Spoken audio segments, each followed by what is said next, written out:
நல்ல தகப்பனே, எங்கள் சர்வ வல்லமை உள்ள ஆண்டவரே, இந்த அருமையான வேலைக்காக உமக்கு நன்றி. இப்பொழுதும் உம்முடைய வாயின் வார்த்தைகளால் நீர் எங்களை ஆசீர்வதிக்க போகிற தயவுக்காக உமக்கு நன்றி.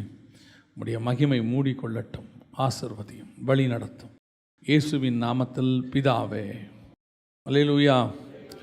1 கொரிந்தியர் 9:24 வசனத்தை வாசிங்க பார்ப்போம்.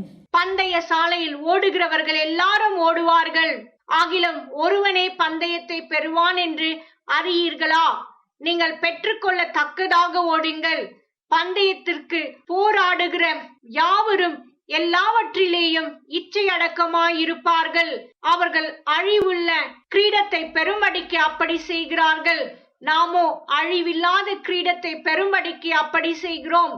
இதில் நமக்கு தெரிஞ்ச ஒரு வசனம் தான். ஆனால் அந்த வசனம் என்ன சொல்லுது அப்படின்னு கேட்டிங்கன்னு சொன்னால், நாம் எல்லோருமே ஒரு விதமான ஓட்டத்தில் இருக்கிறோம். இந்த மினிஸ்ட்ரி ஒருத்தர், விசுவாசி ஒருத்தர் அப்படிங்கிற கான்செப்டே கிடையாது. பைபிளில் அப்படி ஒரு விஷயமே இல்லை. எல்லாருக்கும் ஊழியம் இருக்கிறது. என்ன ஊழியம் என்பது தான் அழைப்பு. எல்லாருக்குமே ராஜாக்களும் ஆசாரியருமாய் அழைக்கப்பட்டிருக்கிறோம். அழைக்கப்பட்ட நாம் அத்தனை பேரும் எந்த ஊழியத்தை பெற்றுக்கொள்கிறோம்? 5 வகையான ஊழியங்கள் இருக்குது. உதவிக்கார ஊழியம் இருக்குது. இந்த ஊழியங்களில் எதை நாம் பெற்றுக்கொள்கிறோம் என்பது தான் ஓட்டம். அதை தான் நம்ம வாங்க போகிறோம். அதை வாங்கிட்டு அதில் நாம் ஓட போகிறோம். ஆனால் எல்லாருமே ஓடணும். இங்கே ஓடுகிறது யாரோ ஒரு சிலர் ஓடுவார்கள், ஒரு சிலர் உட்கார்ந்து கர்த்தரை துதித்து கொண்டு இருப்பார்கள், அப்படிலாம் கிடையாது. அத்தனை பேருமே ஓடுகிறோம். ஆனால் வசனம் சொல்லுது, அத்தனை பேரும் ஓடும்போது ஒரு இலக்கத்தோடு கூட, அவங்க வாழ்க்கையில் ஒரு அட்டைன்மெண்ட், ஒரு விஷயம் இருக்குது. எதையோ பெற்றுக்கொள்ளத்தக்கதாகத்தான் ஓடுகிறார்கள். இங்கே யாரும் சும்மா ஓடலை. இங்கே நம்ம எல்லாருமே உலகத்தை வெறுத்தவங்க எல்லாம் சொல்கிறோம். ஆனால் நம்ம எல்லாருக்கும் ஒரு ஆசை இருக்குது, பரலோகத்துக்கு போகணுங்கிற ஒரு ஆசை இருக்குது. நமக்கு ஒரு டார்கெட் இருக்குது, டார்கெட் ஃபிக்ஸ் பண்ணுறோம். அந்த டார்கெட் எதுங்கிறது முக்கியம். பூமியில் ஃபிக்ஸ் பண்ணுறோமா, வானத்தில் ஃபிக்ஸ் பண்ணுறோமான்றது தான் முக்கியம். இப்போ உலகத்தில் ஓடுறவங்க எல்லாருமே இங்கே ஒரு கிரீடத்தை, அழிவுள்ள கிரீடத்தை பெற்றுக்கொள்ளும்படி ஓடுறாங்க. ஒரு உலக அழகி போட்டி அப்படின்னா அதில் ஒரு கிரீடம் வைப்பாங்க, அல்லது ஒரு அத்லட்டிக்ஸ் அப்படின்னா ஒரு மெடல் ஒன்று போடுவாங்க, அல்லது ஃபுட்பால் கிரிக்கெட்னா ஒரு கப்பு ஒன்று கொடுப்பாங்க. ஆனால் அதுக்கு தான் அவங்க ஓடுறாங்க. அந்த கப்பு யோசித்து பாருங்களேன். அந்த கப்பை வாங்கி அவங்க அதோட அந்த கப்புக்கும் அவங்களுக்கு என்ன மரியாதை இருக்குது யோசிங்க. அடுத்த 4 வருஷத்துலையோ இல்லை 1 வருஷத்துலையோ அடுத்த போட்டி நடக்கும்.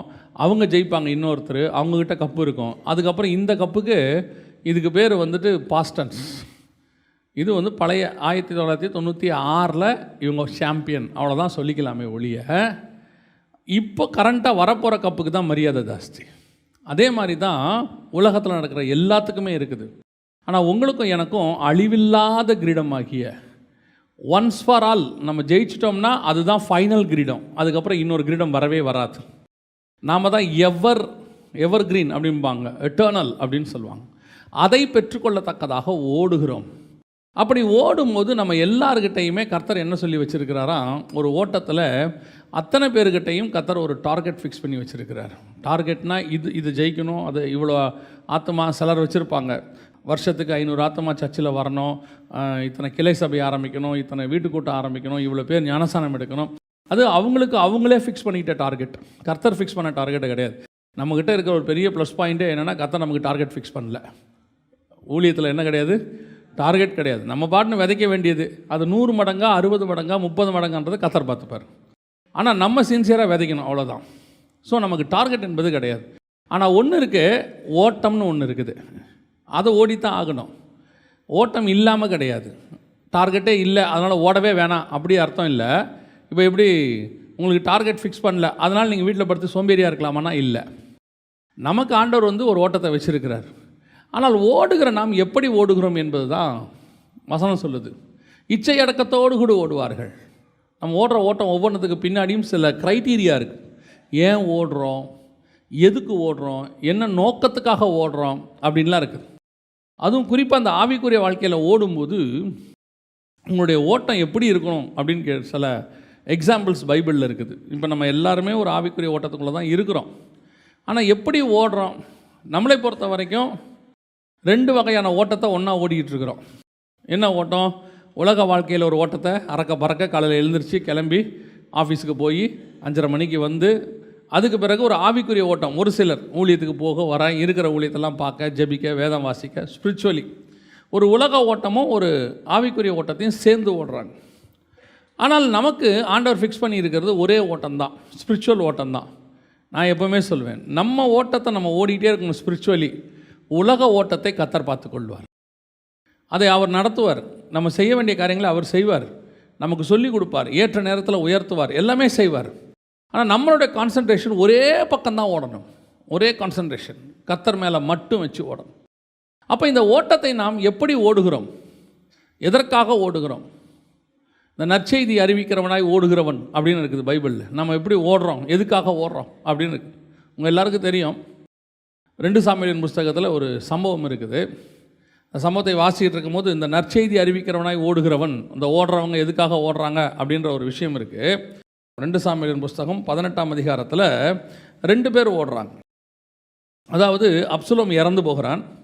இந்த அப்சலோம் இறந்து போகிறதான செய்தியை நற்செய்தியாக 2 பேர் போய் சொல்கிறான்.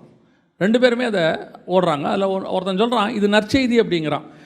வாசிங்க 2 சாமுவேலின் புஸ்தகம் 18ஆம் அதிகாரம் 31வது வசனத்தை வாசிங்க.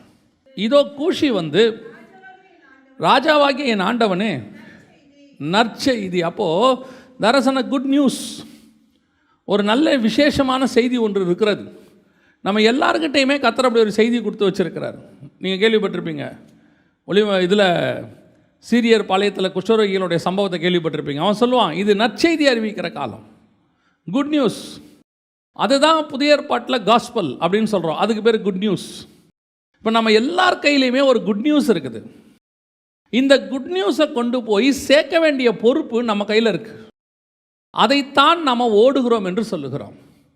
இந்த ஓட்டத்தை ஓடும்போது நம்ம எல்லார் கையிலையும் கர்த்தர் வந்து ஒரு குட் நியூஸ் கொடுத்து வச்சிருக்கிறார். நற்செய்தி, காஸ்பல். நீங்கள் போய், அதான் வேதம் சொல்லுது, நம்ம எல்லார்கிட்டையும் கர்த்தர் செய்ய சொன்ன ஒரே ஒரு வேலை தான் இருக்குது. என்ன அப்படின்னு கேட்டிங்கன்னா, நீங்கள் போய் சகல ஜாதிகளுக்கும் சுவிசேஷம் பிரசங்கிது. Gospel, go and spell. எதை ஸ்பெல் பண்ணணும்? Go and spell. எதை போய் சொல்லணும்? நற்செய்தியை சொல்லணும். இன்றைக்கி நமக்கு அந்த அவேர்னஸே கிடையாது. நம்மளை பொறுத்த வரைக்கும் ஸ்பிரிச்சுவாலிட்டினா என்ன, ஆவிக்குரிய வாழ்க்கை அப்படின்னா என்ன, அல்லது நமக்கு ஒரு ஆன்மீக வாழ்க்கை அப்படின்னா என்ன அப்படின்னா, வேலைக்கு போயிட்டு வந்துட்டு ஞாயிற்றுக்கிழமை சர்ச்சுக்கு வர்றது ஒரு ஆன்மீக வாழ்க்கை. நடுவில் கொஞ்சம் இன்னும் கொஞ்சம் ஸ்பிரிச்சுவாலிட்டினா என்ன, நடுவில் வீட்டில் குடும்ப ஜெபம் பண்ணுறது ஒரு ஸ்பிரிச்சுவாலிட்டி. இன்னும் கொஞ்சம் அப்படியே ஸ்பிரிச்சுவாலிட்டியில் நான் இன்னும் கொஞ்சம் வளர்ந்துருக்கிறேன்னா என்ன, சபையில் இருக்கிற ஊழியங்களில் 1-2 கலந்துக்கிறது, அவ்வளோதான். இவ்வளோ தான் நமக்கு இன்றைக்கி இருக்கிற ஸ்பிரிச்சுவாலிட்டி. ஆனால் உண்மையிலேயே கர்த்தர் சொல்கிற ஸ்பிரிச்சுவாலிட்டி என்ன? சமீபத்தில் கூட பேசிகிட்டு இருந்தோம். இப்போ ஒரு மிஷினரி இயக்கங்கள்லாம் ஒரு வார்த்தை ஒன்று சொல்லுவாங்க, கோ ஆர் சென்ட் அப்படின்பாங்க. போ அல்லது அனுப்பு அப்படின்னு சொல்லுவாங்க. அப்படி ஒரு வார்த்தை பைபிளில் இல்லை. போ அல்லது அனுப்புன்னு இல்லை, போ தான் இருக்குது, கோ தான். இப்போ நம்ம அந்த அனுப்புறதுங்கிறது நம்மளுடைய இது. சிலர் சொல்லுவாங்க, போக முடியாத இடத்திற்கு உங்கள் பணத்தையாவது நீங்கள் அனுப்புங்கள் அப்படிம்பாங்க. போக முடியாத இடத்துக்கு போகிறவங்க இருக்காங்க, அவங்கள தாங்குங்க, தப்பு கிடையாது. நீங்கள் போக முடிஞ்ச இடத்துக்கு போங்க. போக முடியாத இடத்துக்கு அவங்க போட்டோம், நம்ம எங்கே போனோம்? நமக்கு எங்கே போக முடியும் தோணுமோ அங்கேயாவது போகணும்ல. நம்ம என்ன ஆகிட்டோம்னா அனுப்பிட்டு உக்காந்துட்டோம். நம்ம தான் அனுப்புகிறோமே. ஸோ நம்ம யாருமே சுவிசேஷம் சொல்லவே இல்லை. நம்ம எல்லாருமே அனுப்புறதுல திருப்தி ஆகிட்டோம்.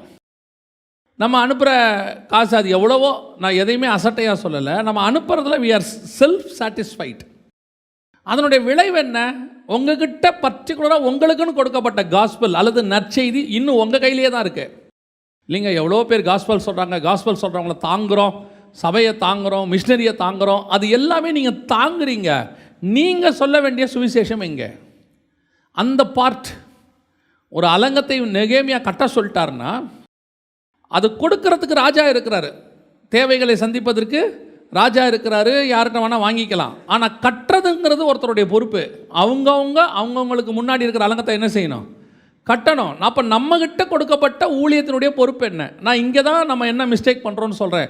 நம்மக்கிட்ட இருக்க ஊழியத்தின் பொறுப்பையே காசு கொடுத்து அதை நம்ம செஞ்சிட்டோன்னு ஒரு சாட்டிஸ்ஃபேக்ஷனுக்கு வந்துட்டோம். என்னால் ஊழியம் பண்ண முடியல, அதனால் நான் காசு கொடுத்துட்டேன், அதனால் என் ஊழியம் முடிஞ்சிடுச்சின்னு சொல்கிறோம். காசு கொடுப்பது என்பது ஒரு ஊழியம்னு வச்சுக்கோங்களேன். நீங்கள் செய்ய வேண்டிய ஊழியம்னு ஒன்று இருக்குது, அதை நீங்கள் செஞ்சு தான் ஆகணும். அதை செஞ்சு முடித்தா தான் நீங்கள் நல்ல போராட்டத்தை போராடினேன், ஓட்டத்தை முடித்தேனுங்கிற இடத்துக்கு வருவீங்க. அதை செய்யாமல் உங்களுடைய வாழ்க்கை, ஆவிக்குரிய வாழ்க்கை நிறைவு பெறாது. ஏன்னா உங்கள் ரட்சிப்புக்குள்ளேயே அந்த ஆசாரியத்துவம் என்கிறதான அந்த அழைப்பு பார்ட்டாக இருக்குது. 58 வயசு வரைக்கும் ஒர்க் பண்ணியாச்சு, சம்பாரிச்சாச்சு, என்ன பண்ணீங்க? ஆண்டவருக்கு என்ன பண்ணீங்க? தசம காணிக்கை கரெக்டாக கொடுத்துட்டேன், அது ஆண்டவர் உங்களுக்கு கொடுத்ததில் திருப்பி கொடுத்தது. இல்லை நான் மிஷினரிகளை தாங்குகிறேன், அது உங்களுடைய நல்ல மனசு. நீங்கள் என்ன பண்ணீர்கள்? ஆண்டவருக்கு நீங்கள் என்ன பண்ணீங்க? அதுதான் கேள்வி. அப்போது இந்த நற்செய்தி அறிவிக்கிறவனாய் ஓடுகிற இந்த விஷயத்தை நீங்கள் நானும் கண்டிப்பாக செய்யணும். இப்போ ஓடலாமா வேணாமாங்கிற காஸ்பலே நான் அந்த பேச்சுக்கே நான் வரல. யூ மஸ்ட் டூ, அவ்வளோதான். சுவிசேஷம் அறிவித்தல் என்மேல் விழுந்த கடமையாக இருக்குது, அறிவிக்காவிட்டால் எனக்கு ஐயோ. அப்படின்னா என்ன அர்த்தம்னா, அது each and everybody it's a duty.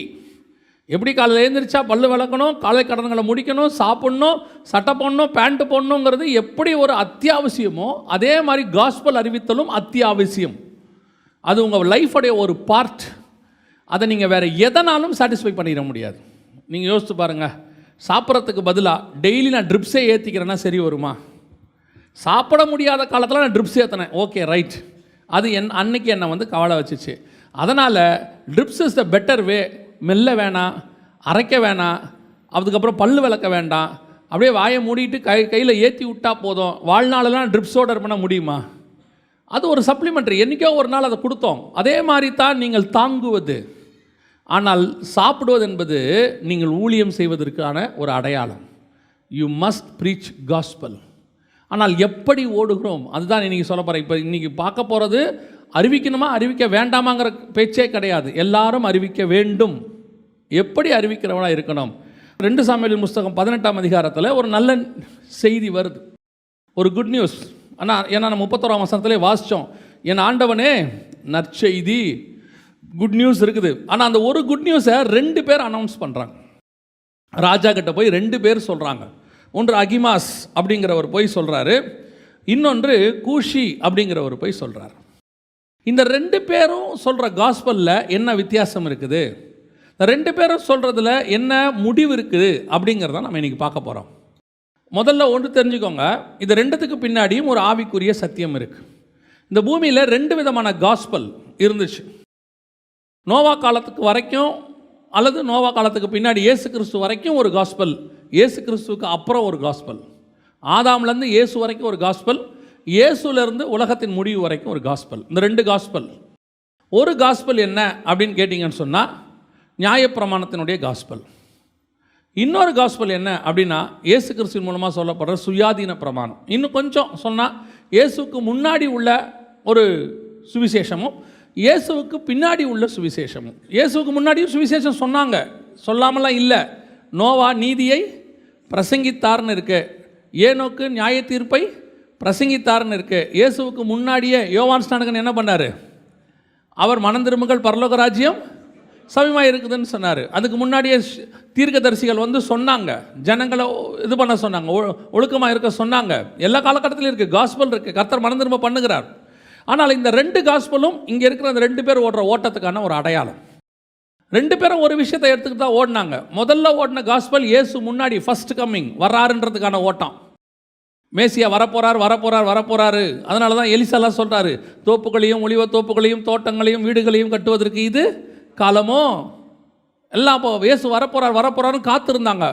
அதனால தான் இயேசு பிறந்துட்டார்னு சொன்னவனே ஏரோது வானசாஸ்திரிகள்லாம் போய் செக் பண்ணி பார்க்குறான். ஆமாம் கரெக்டாக இருக்குது, நேரம் காலம் நிறைவேறினது, ஃபஸ்ட்டு கம்மிங். அவங்களும் அதே காஸ்பல் தான் சொன்னாங்க. இப்போ நம்மளும் அதே காஸ்பல் தான் சொல்கிறோம், இயேசு வரப்போகிறார். இப்போ நம்ம சொல்கிற காஸ்பல் அந்த சேம் காஸ்பல், அதே இயேசு தான். அதே மாதிரி தான் இங்கேயும் பார்த்தீங்கன்னா ஒரே குட் நியூஸ், ராஜா ஜெயிச்சிட்டாரு. இந்த குட் நியூஸை அகிமாஸும் போய் சொல்கிறாரு, கூஷியும் சொல்கிறார். இதில் என்ன ஒரு இந்த விஷயத்தை தியானிச்சுட்டு இருக்கும்போது ஒரு பெரிய ஆண்டவர் ஃபஸ்ட்டு இந்த 2 காஸ்பலையும் சொல்லிட்டார். 2த்துக்கு ஈக்குவல்னு சொல்லிட்டார். 2த்துக்கு ஈக்குவலுங்கிறதுக்கான ஒரு அடையாளத்தையும் ஆண்டவர் அதில் சொன்னார். அகிமாஸுங்கிறது யார் அப்படின்னு கேட்டிங்கன்னா இஸ்ரவேலன். வாசிங்க 2 சாமுவேல் புஸ்தகம் 19ஆம் அதிகாரம் 11வது வசனத்தை வாசிங்க. தாவீது ராஜா சாதோக் அபியாத்தர் என்னும் ஆசாரியரிடத்திற்கு ஆள் அனுப்பிய. சாதோக் என்பது யாரை குறிக்குது? ஆசாரியனை குறிக்குது. 18-22 வாசிங்க பார்ப்போம். சாதோக்கின் குமாரனாகிய அகிமாஸ். அப்போ அகிமாஸ் யாரு?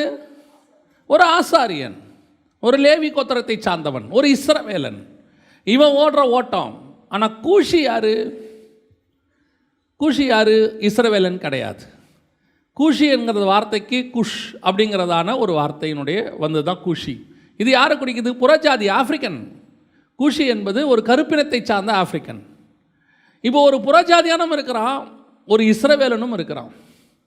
இவங்க ரெண்டு பேர் கையிலையுமே ஒரு காஸ்பல் இருக்குது, சுவிசேஷம் இருக்குது, நற்செய்தி இருக்குது. இதை எடுத்துக்கிட்டு ரெண்டு பேரும் ஓடுறாங்க.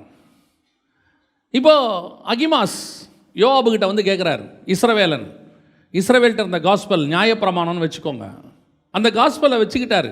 இங்கே யார் செத்துட்டாரு? அப்சலோம் செத்துட்டான், ஜெயிச்சாச்சு, இப்போது வார் சக்ஸஸ் ஆயிடுச்சு.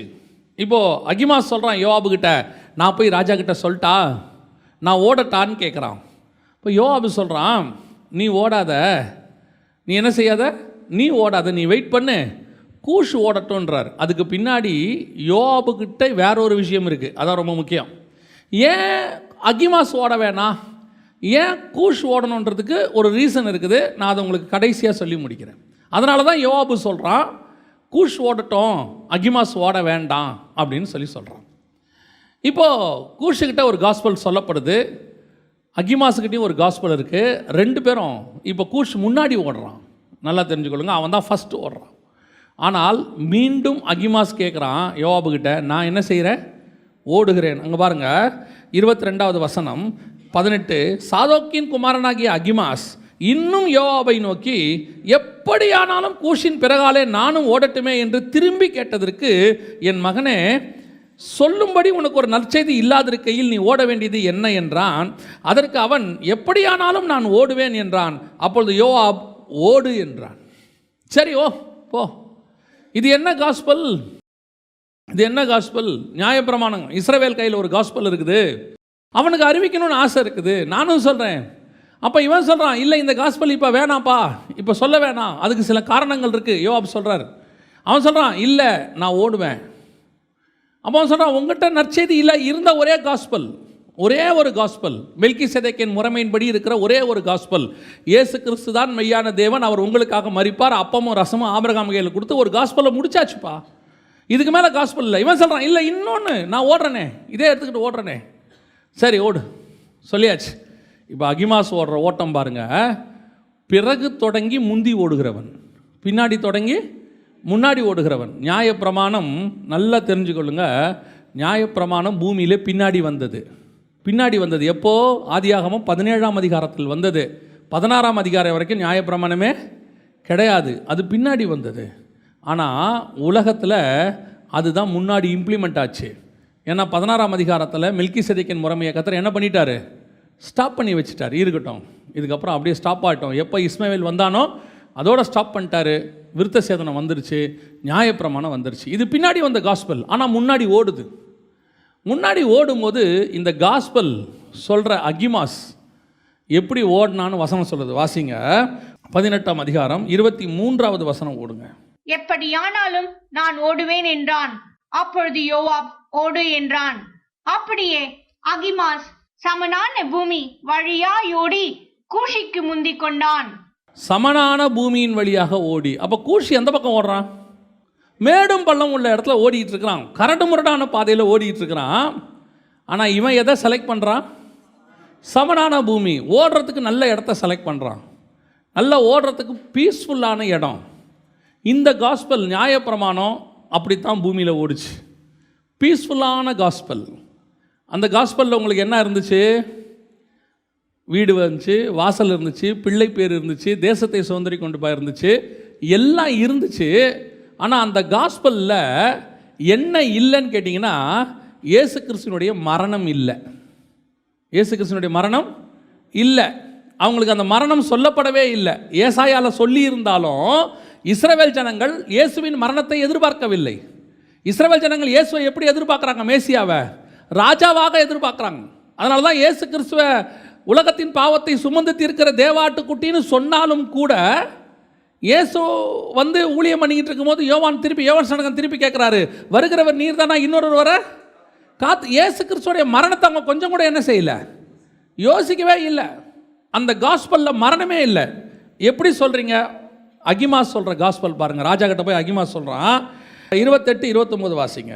அகிமாஸ் வந்து ராஜாவை நோக்கி, சமாதானம் என்று சொல்லி முகம் குப்புற விழுந்து ராஜாவை வணங்கி, ராஜாவாகிய என் ஆண்டவனுக்கு விரோதமாய் தங்கள் கைகளை எடுத்த மனுஷரை ஒப்பு கொடுத்திருக்கிற உம்முடைய தேவனாகிய கர்த்தருக்கு ஸ்தோத்திரம் உண்டாவதாக என்றான். அப்பொழுது ராஜா, பிள்ளையாண்டான் ஆகிய அப்சலோம் சுகமாய் இருக்கிறானா என்று கேட்டதற்கு அகிமாஸ், யோவாப் ராஜாவின் வேலைக்காரனையும் உம்முடைய அடியானையும் அனுப்புகிற போது ஒரு பெரிய சந்தடி இருந்தது, ஆனாலும் அது இன்னதென்று தெரியாது என்றான். யாருடைய மரணம் மறைக்கப்பட்டது? குமாரனுடைய மரணம் மறைக்கப்பட்டது. ராஜாவின் குமாரனுடைய மரணம் அங்கே என்ன செய்யப்பட்டிருக்கு?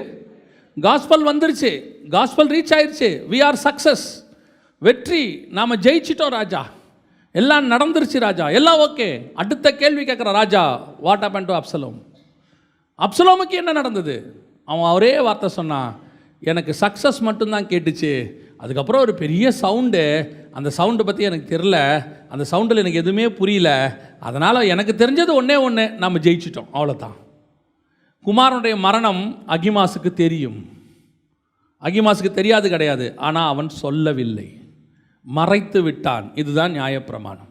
நியாயப்பிரமாணத்தில் இயேசுவின் மரணம் உண்டு, பலியாகிற ஆடு உண்டு, அங்கே ஆசாரிப்பு கூடாரத்தில் இயேசு கிறிஸ்துவை பற்றின எல்லா வெளிப்பாடுகளும் உண்டு, ஆனால் மறைக்கப்பட்டு விட்டது.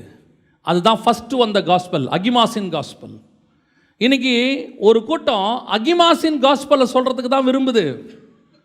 எப்படி விரும்புது? சமனான பூமியின் வழியாக ஓடணும், பீஸ்ஃபுல்லாக ஓடணும், எந்த விதமான பிரச்சனையிலையும் நம்ம சிக்கி கொள்ளக்கூடாது, ஊழியம் பண்ணுறோமா பீஸ்ஃபுல்லாக பண்ணணும்.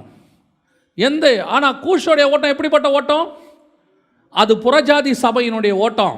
கூஷ் புறஜாதியான ஆப்பிரிக்கன். இஸ்ரவேல் ஓட்டத்துக்கும் புறஜாதியான ஓட்டத்துக்கும் வித்தியாசம் இருக்குது. உங்களையும் என்னையும் ஓட வச்சிருக்கிற ஆண்டவர் தான் இஸ்ரவேலனையும் ஓட வச்சார். ஆனால் ஒரு காலத்தில் இஸ்ரவேலர்கள் ஓடின ஓட்டம் சமனான பூமியின் வழியான ஓட்டம். உங்களுக்கும் எனக்கும் கர்த்தர் நியமிச்சிருக்கிற ஓட்டம் கரடு முரடான ஓட்டம். நம்ம பாதை கொஞ்சம் கரடு முரடாக தான் இருக்கும், ஆனால் எதை செலக்ட் பண்ணுறோம்? இப்போ அகிமாஸ் ஏன் சமனான பூமியை செலக்ட் பண்ணா தெரியுமா? சமனான பூமியின் வெளியே நான் ஓடினா ராஜாவை சீக்கிரம் போய் பார்த்துருவேன். அவனுடைய ஒரே நோக்கம் கூஷை முந்த வேண்டும். அதனால தான் அவன் காஸ்பலில் எதை பற்றியுமே கவலைப்படலை, மறைக்கிறத பற்றி கவலைப்படலை, ராஜா கிட்ட முழுசாக செய்தியை கொண்டு போகணும்னு யோசிக்கலை. ஒன்றே ஒன்று, ராஜா கிட்ட நம்ம ஜெயிச்சிட்டோம் ராஜா, சக்ஸஸ், இதை சொல்லணும், அவ்வளோதான். அதை எப்படி சொல்லணும்? நாம் போய் சொல்லணும், ராஜா கிட்ட நான் நல்ல பேர் வாங்கணும். இன்னைக்கு அப்படித்தான் சுவிசேஷம் பிரசங்கிக்கப்படுது, அப்படிதான் நிறைய ஊழியங்கள் செய்யப்படுது. ஆவிக்குரிய வாழ்க்கை இப்படி ஒரு வாழ்க்கை தான், பீஸ்ஃபுல்லாக ஓடணும். ஆனால் பைபிளில் எடுத்து பாருங்க, இந்த இஸ்ரவேலில் இருந்ததான ஆவிக்குரியவர்களே தங்களோட வாழ்க்கையை எப்படி செலக்ட் பண்ணிக்கிட்டாங்கன்னு பாருங்க. அவங்க எப்படி செலக்ட் பண்ணிக்கிட்டாங்கன்னு பாருங்க. எபிரேயர் 11:24-25. விசுவாசத்தினாலே மோசே தான் பெரியவனான போது பார்வோனுடைய குமார்த்தியின் மகன் எண்ணப்படுவதை வெறுத்து, சமனான பூமியை வெறுத்து, அதுக்கு அர்த்தம் இது பார்வோன் குமாரத்தியின் மகன். பீஸ்ஃபுல்லான லைஃப். காலையில் எழுந்திரிச்சோம்னா பட்டு மெத்த பஞ்சு தான், எழுந்திரிக்கும் போதே நல்ல பெட் காஃபி தான், நல்லா கொதிக்க தண்ணி வச்சுருப்பாங்க, நல்லா குளிக்க வேண்டியது, சுட சுட இட்லி தான் நல்லா சாப்பிட வேண்டியது, 11 மணிக்கு உட்காந்து அப்படியே ஆஃபீஸில் போய் உட்கார வேண்டியது, அப்படியே ஒரு 1 மணி வரைக்கும் உட்காந்து கதை பேச வேண்டியது, அப்புறம் ஒரு 1 மணிக்கு 2 மணிக்கு சாப்பிட வேண்டியது, 3 மணி வரைக்கும் சேர்லேயே உட்காந்து தூங்க வேண்டியது, 3-4 மணிக்கு ஒரு நல்ல காப்பியை குடிக்க வேண்டியது, 4 மணிக்கு மேலே பஜ்ஜி போண்டா இருந்தால் தின்னுபிட்டு ஒரு 6 மணி வரைக்கும் கதை பேச வேண்டியது, 6 மணிக்கு மேலே வீட்டுக்கு புறப்பட்டு வந்துட வேண்டியது. நான் சொன்னது அத்தனையும் சுவிசேஷத்தில்.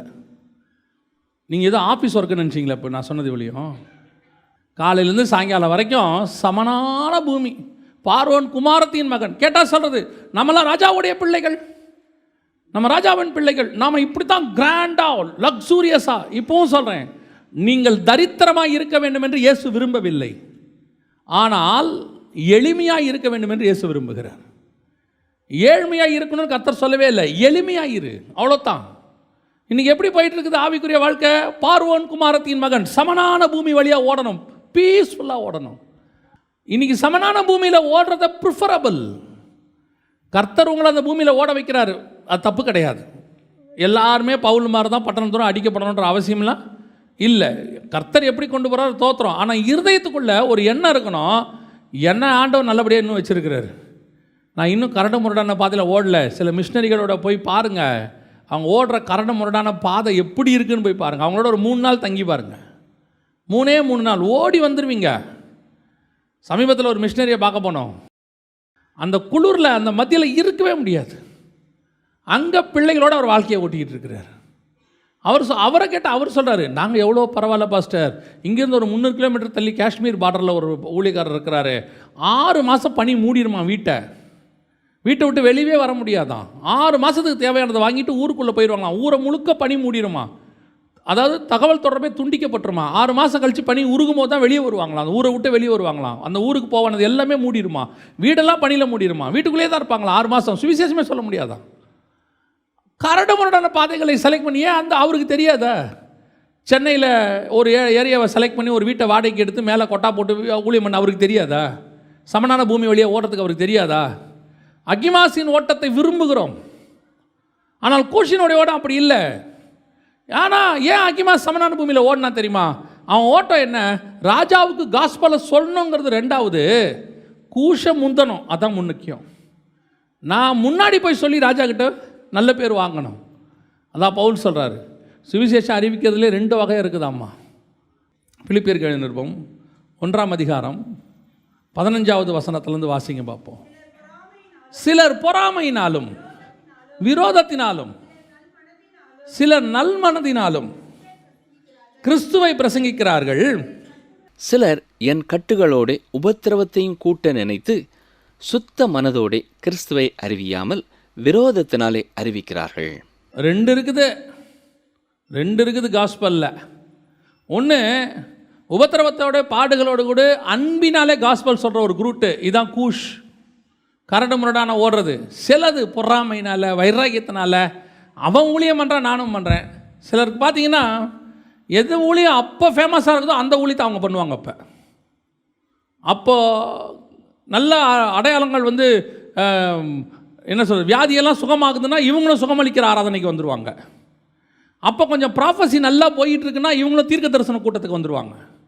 பிசாசுகள் அப்போ கொஞ்சம் நல்லா ஓடுதுன்னு வச்சுக்கோங்க, அப்போ இவங்க டெலிவரன்ஸ் மினிஸ்ட்ரிக்கு வந்துடுவாங்க.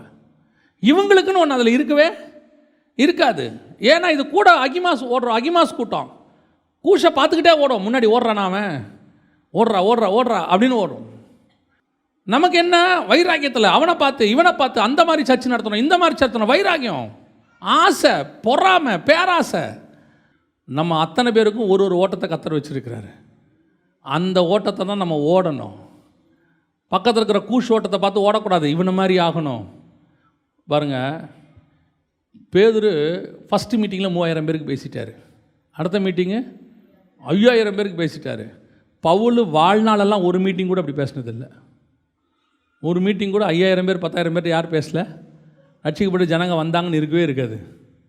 இப்போ என்ன பவுல் குறைஞ்சிட்டாருன்னு நினைக்கிறீங்க? என்ன பவுல் குறைஞ்சிட்டார்? பவுல் எதாவது ஆசைப்பட்டாரா?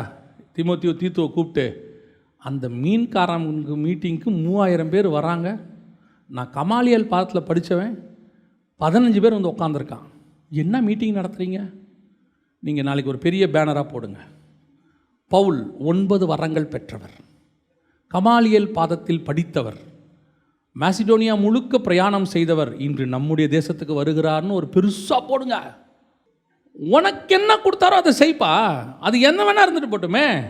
சமாரியாஸ்திரிகிட்ட பேசுனா பேசு, நீ சமாரியாஸ்திரிகிட்ட பேசு, கர்த்தர் சமாரியாஸ்திரியை வச்சு ஒரு கிராமத்துக்கே பேசுவார், அது அவர் கையில் இருந்துட்டு போகுது. இன்றைக்கி ஒரு பெரிய கூட்டம் அகிமாஸோடைய ஓட்டத்தை ஓடுறது. அவனை மாதிரியா எனக்கு வாழ்நாள் எல்லாம் ஒரே ஒரு ஆள்கிட்ட பேசணுன்னா அந்த ஒரு ஆள்கிட்ட பேசிட்டு போயிட்டே இருக்கணும், அவ்வளோதான். யோசித்து பாருங்களேன், பில்லி கிரகம் எத்தனை பேருக்கு சுவிசேஷம் சொல்லியிருக்காரு? Millions and millions. பில்லி கிராமுக்கு சுவிசேஷம் சொன்னவர் யார்? பில்லி கிராமுக்கு சுவிசேஷம் சொல்லும்போது அவர் சொல்லியிருப்பார். ஒரு நாள் வந்தது, பில்லி கிராமுக்கு சுவிசேஷம் சொல்லிட்டாரு. ஒருவேளை அவர் மினிஸ்ட்ரியில் பில்லி கிராம் ஒரு ஆள் தான் ரட்சிக்கப்பட்டவராக கூட இருக்காரோ என்னமோ, நமக்கு தெரியாது, அவருக்கு சொன்னவரை பற்றி தெரியாது. ஆனால் இன்றைக்கி யோசித்து பாருங்கள், பில்லி கிரகம் வழியாக வரக்கூடிய மில்லியன்ஸ் அண்ட் மில்லியன்ஸோடைய பலன் அவருக்கும் போகும், அவருக்கும் போகும். நம்ம எத்தனை பேருக்கு சொல்கிறது முக்கியம் இல்லை, எனக்கு என்ன கொடுக்கப்பட்டிருக்கு அந்த ஓட்டத்தில் நான் ஓடணும். வாழ்நாளெல்லாம் 20 பேருக்கு ஒரு சர்ச்சை நடத்த சொன்னாரா? நடத்திட்டு போகிறோம், சந்தோஷம். இல்லை வாழ்நாளெல்லாம் ஒரு சின்ன கிராமத்தில் போயிட்டு ஒரு மிஸ்டரி ஊழியம் பண்ண சொன்னாரா? பண்ணிட்டு போவோம். இல்லை ஒரு பெரிய கூட்டத்துக்கு பேச சொல்கிறார், பேசிட்டு போவோம், அவ்வளோதான். இதில் எதுக்கு கூஷ பார்க்கணும்? அவன் ஓடுறான், இப்படி ஓடுறான், எப்படியாவது அவனை முந்திரணும், எப்படியாவது அவனை தாண்டிடணும். யோவா கரெக்டாக சொல்கிறான், நீ போகாத, அவன் போட்டோம். நான் சொல்கிறேன் போ. என்ன சொன்னேன்? காஸ்பல் சொல்லிட்டேன், நற்செய்தி சொல்லிட்டேன். என்ன சொன்னேன்? ராஜா சொல்கிறாரு, ராஜா கிட்ட போய் நான் அப்சலோம் இந்த மாதிரி நம்ம ஜெயிச்சிட்டோம் ராஜான்னு சொல்லிட்டேன். அப்சலோம் என்னன்னா, எனக்கு தெரியாது ராஜா, சவுண்டு கேட்டுச்சு. ராஜா அடுத்து சொன்ன வார்த்தை என்ன தெரியுமா? பாருங்க, அப்பொழுது ராஜா நீ அங்கே போய் நில் என்றான். அவன் ஒரு பக்கத்தில் போய் நின்றான், ஓரமாக நிற்க வச்சுட்டான் ராஜா. கோ அண்ட் ஸ்டாண்ட் தேர், போய் நில்லு. ஏன்? பின்னாடி ஒரு காஸ்பல் வந்துக்கிட்டு இருக்கு. அந்த காஸ்பல் வர வரைக்கும் நீ வெயிட் பண்ணு. சுயாதீன பிரமாணம் மெல்கிசேதேக்கின் முறைமை பூமிக்குள்ள வருகிற வரைக்கும் நியாய பிரமாணத்தில் வெற்றி பெற்றவர்கள் காத்திருந்தார்கள் என்று வசனம் சொல்லுது. இவர்கள் நம்மை அல்லாமல் பூரணராகாதபடிக்கு விசேஷித்த நன்மையானதொன்றை தேவன் நமக்கென்று முன்குறித்து வைத்திருந்தார். பின்னாடி வரக்கூடிய காஸ்பல் ஒன்று ஓடி வந்துகிட்டு இருக்கு. கூஷின் காஸ்பல் வருது, கரடு முரடான பாதையின் வழியா வருது. கருப்பா வார்த்தை ஓடி வந்துகிட்டு இருக்கிறான், புறஜாதியான். ராஜா என்ன செய்யணும்? இவன் நம்ம ஆளு, இஸ்ரவேலை ஓடி வந்துட்டான், இவன் சொன்னதான் கரெக்டாக இருக்கும், நல்ல நியூஸு. அவன் நியூஸ் எனக்கு வேணாம், விடுப்பான். இல்லை இல்லை, ஓரமாக போய் நில்லை, போய் ஸ்டாண்ட் தேர். ஏன்? பின்னாடி ஒரு காஸ்பல் வந்துட்டுருக்கு. அந்த காஸ்பல் தான் நீங்களும் நானும் கொண்டு போய் கொண்டு இருக்கிற காஸ்பல். நம்முடைய காஸ்பல் முடிகிற வரைக்கும் ராஜா நின்றுக்கிட்டே இருப்பாருங்க. ராஜா வெயிட் பண்ணிகிட்டு இருப்பார். ஒரு பக்கத்தில் நியாயப்பிரமாணம் வெயிட் பண்ணிகிட்டு இருக்குது, காஸ்பல் வெயிட் பண்ணிகிட்டு இருக்குது. முன்னாடி சொன்ன காஸ்பல் தான், அதில் எந்த மாதிரி அவங்க காஸ்பலில் தப்பு கிடையாது, ஆனால் அவங்க காஸ்பலில் மரணம் கிடையாது. அந்த காஸ்பலில் மரணம் சொல்லப்படவில்லை, இருந்துச்சு, மறைக்கப்பட்டது. சொல்லப்படலை, இருந்துச்சு, மறைக்கப்பட்டது. அப்படியே ஓரமாக வச்சாச்சு. கிறிஸ்துவினுடைய மரணம், அப்படியே குமாரனின் மரணம். அப்சலோமை கிறிஸ்துவுக்கு ஈக்குவலாக கொண்டு வர நினச்சிடாதீங்க. இது ஒரு நெகட்டிவ் பேரபிள். இயேசு கிறிஸ்து எப்படி புளித்த மாவை பரலோக ராஜ்யத்துக்கு ஒப்பிடுறாரு இல்லையா? புளித்த மாவுன்றது நெகட்டிவ் பேரபிள் எக்ஸாம்பிள். அது பரலோக ராஜ்யத்துக்கு ஒப்பிடுறாருல்ல, அந்த மாதிரி தான் சொல்கிறேன். அப்சலோம் என்பது நான் இயேசுவுக்கு ஒப்பிட கொண்டு வரல. ஆனால் குமாரனுடைய மரணம் அங்கே மறைக்கப்பட்டுச்சு, நியாயப்பிரமாணத்தில் ஓரமாக வச்சாச்சு. Stay there. இப்போ ரெண்டாவது காஸ்பல் வந்துக்கிட்டு இருக்கு. இதில் ஒரு பெரிய ஆச்சரியம் என்னன்னு கேட்டிங்கன்னு சொன்னால், இந்த 2 பேருடைய ஓட்டம் இருக்குது பார்த்தீங்களா? அந்த ஓட்டத்தை பார்த்து ஜாமக்காரன் சொல்கிற வேர்டு பாருங்க, வாசிங்க 27வது வசனம். மேலும் ஜாமம் காக்கிறவன் முந்தினவனுடைய ஓட்டம் சாதோக்கின் குமாரன் அகிமாசுடைய ஓட்டம் போல் இருக்கிறது என்று எனக்கு தோன்றுகிறது என்றான். ஓட்டத்தை வச்சே கண்டுபிடிச்சா பாருங்க. இது யாரு? ஜாமக்காரன் எப்படி கண்டுபிடிச்சான்? தூரத்தில் பார்க்குறான். ஓடுற ஓட்டம், ஓட்டுற ஸ்டைலை பார்த்தா எப்படி இருக்குது? அகிமாஸோடைய ஸ்டைல் மாதிரி இருக்குது. இது அகிமாஸ் ஸ்டைலாச்சே. அவன் ஓடுற ஓட்டம் இப்படி இருக்குது, ஆனால் பின்னாடி வரவனுடைய ஓட்டம் இருக்குல்ல, அதை அவன் கண்டுபிடிக்கவே முடியாது. ஏன் தெரியுமா? புறஜாதியாரோட ஓட்டம் மெல்கிசேதேக்கின் முறைமையின்படி ஓட்டம். இது கிறிஸ்துவின் சாயலுக்குரிய ஓட்டம். இஸ்ரவேலுடைய ஓட்டம் அவங்களுடைய அப்பா அம்மாவுடைய சாயலில் வச்சு கண்டுபிடிச்சிருவாங்க. சாதோக்கின் புத்திரர் அகிமாசன்னு சொல்லிடுவான். ஆனால் வரக்கூடிய கூஷோடைய அப்பா பேரே இருக்காது, அதில் எந்த பேருமே இருக்காது. முன்னாடி வரவனுடைய ஓட்டம் எப்படி இருக்குது? அகிமாஸோடைய ஓட்டம் பார்க்கறதுக்கு அகிமாஸ் ஓட்டம் மாதிரியே இருக்குது. இதான் பேட்டர்ன், இதான் மினிஸ்ட்ரி பேட்டர்ன்.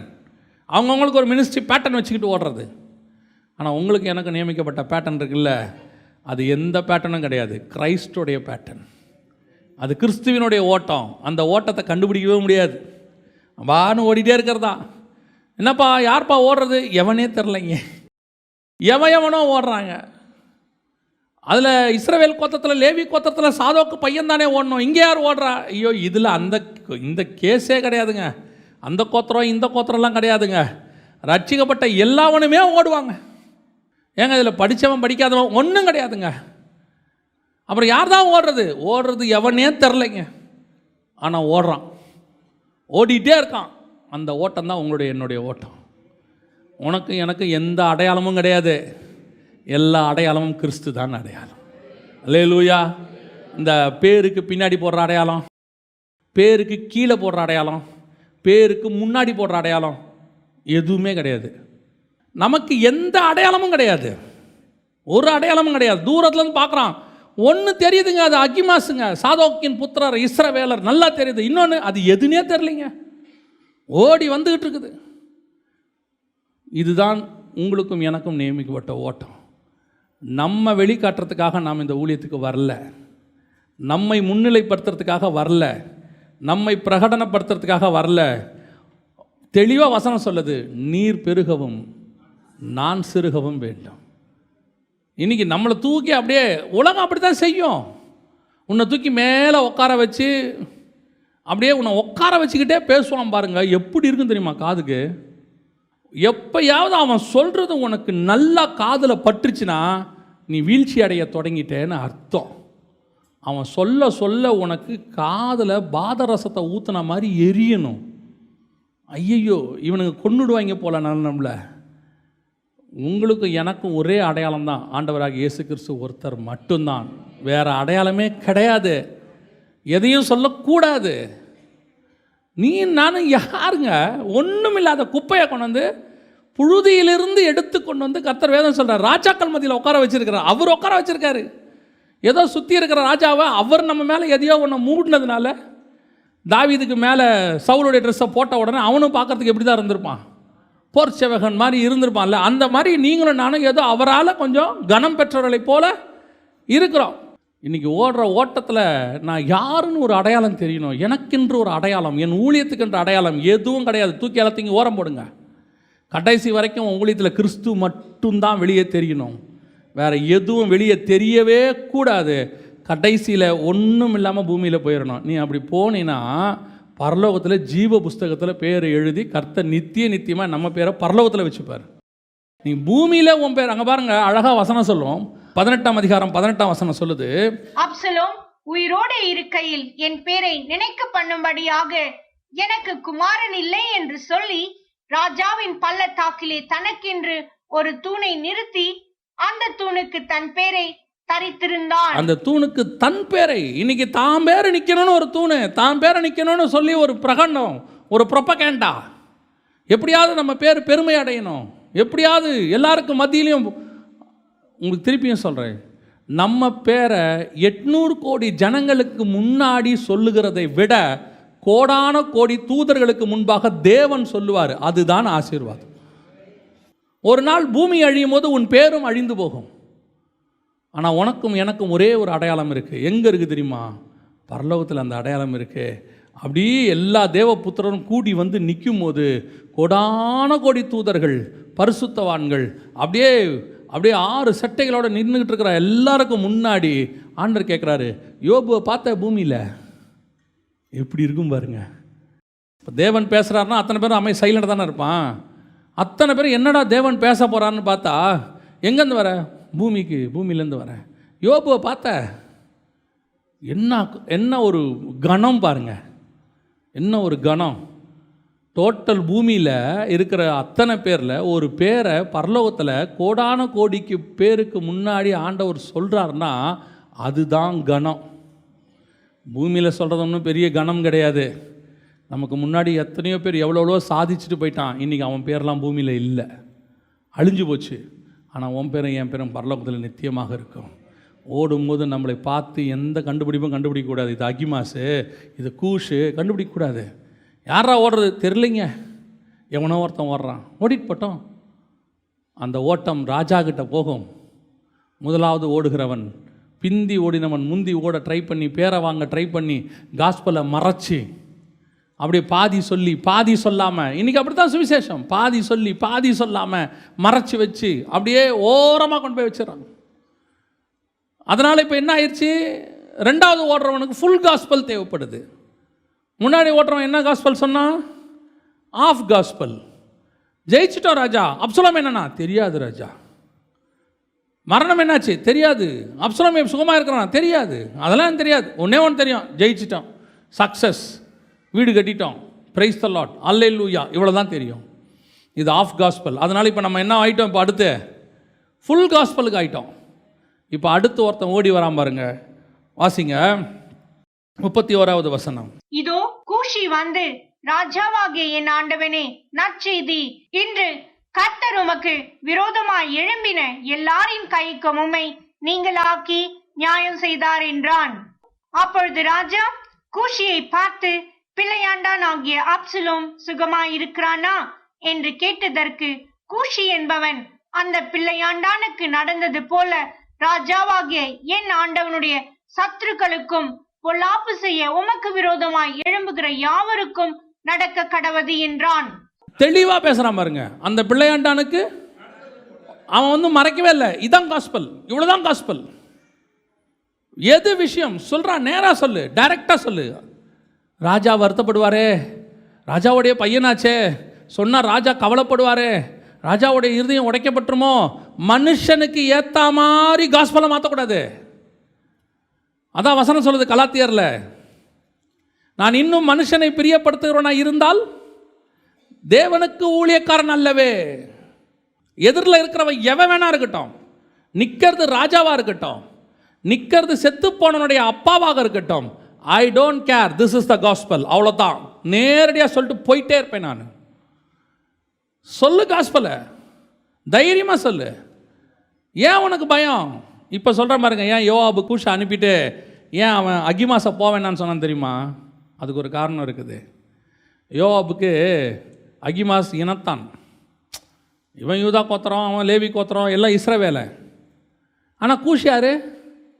புறஜாதியான். அவன் போட்டான். அது என்னங்க காஸ்பல் சொல்கிறதுக்கு இவனை அக்கிமாசை வச்சுக்கிட்டு கூஷை அனுப்பி விட்றான் யோவாபு. அதுக்கு என்ன காரணம் அப்படின்னு கேட்டிங்கன்னா, யோவாபுக்கிட்ட இனப்பற்று ஒன்று இருக்குது. நம்ம ஊருக்காரன் போய் அடி வாங்கக்கூடாது. ஏன் அடி வாங்குவான்? வாசிங்க 2 சாமுவேல் புஸ்தகம் 1ஆம் அதிகாரம் 14-15. தாவீது அவனை நோக்கி, கர்த்தர் அபிஷேகம் பண்ணுகிறவரை கொன்று போடும்படி நீ உன் கையை நீட்ட பயப்படாமல் போனது என்ன என்று சொல்லி வாலிபர் ஒருவனை கூப்பிட்டு, நீ கிட்ட போய் அவன் மேல் விழுந்து அவனை வெட்டு என்றான். இவனு என்னதான் கொண்டு வந்தான்? ஒரு நற்செய்தி கொண்டாரான். என்ன நற்செய்தி? சவுல் செத்துட்டான், சவுல் செத்துட்டான். ஆனால் இங்கே கொண்டாந்தவன் எவன் தெரியுமா? அது அடுத்த விஷயம், அப்புறம் சொல்கிறேன். இப்போ யோவாபுக்கு தெரியுது, டேய் இந்த பையன் எவனை வெட்டுவான் எவனை குத்துவான்னு தெரியாது. இவன் சவுல் செத்துட்டான்னு நான் ஒருத்தனை அனுப்பி விட்டேன், அவனை இவன் கொண்டு விட்டான். ஏன்? இவன் எப்போ நல்லவன் எப்போ கெட்டவன் நம்மளால் கண்டே பிடிக்க முடியாது. ஏன்னா சவுல் யார்? இவனை துரத்தினவன், இவனை சாகடிக்கணும்னு முடிவு பண்ணவன். அப்படிப்பட்டவன் ஒருத்தன் செத்துட்டான்னு சொல்லி ஒருத்தன் போய் சொன்னால் நியாயமாக இவன் என்ன பண்ணணும்? சந்தோஷப்படணும். என் எதிரியை நீ கொன்னுட்டியா? யார் கொண்டா? நான் தான் கொன்னேன். அவர் குத்துயிர் கொலையுருமா இருந்தார், நான் தான் கொண்டேன். அப்படியா? உனக்கு 1000 வெள்ளிக்காசு என் தேசத்தில் பாதி கேட்டாலும் உனக்கு தருவேன். தானியேலுக்கு பெல்ஷாசார் சொல்வார், பொற்சனைவெல்லாம் போடுங்க அப்படிம்பார். அந்த மாதிரி ஏதாவது தருவார் நினச்சி வந்து காஸ்பலை சொன்னால், சுவிசேஷத்தை சொன்னால், இவன் சொல்கிறான், அபிஷேகம் பண்ணவன் பட்ட மேலே நீ எப்படி கை வச்ச? அதுவும் அமலேக்கியன், நீயே புறஜாதியான், எப்படி கை வச்ச? கொல்றா அவனன்ட்டான்.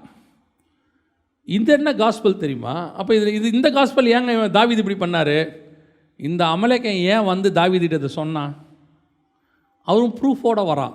அவர் தலையில் இருந்த முடியையும் அவர் புயத்தில் இருந்த அஸ்தகடத்தையும் எடுத்துக்கொண்டு அவைகளை இங்கே என் ஆண்டவனிடத்திற்கு கொண்டு வந்தேன் என்றான். எதுக்கு? நான் ப்ரூஃபோட வராரு, நான் தான் ராஜா கொன்னேன்.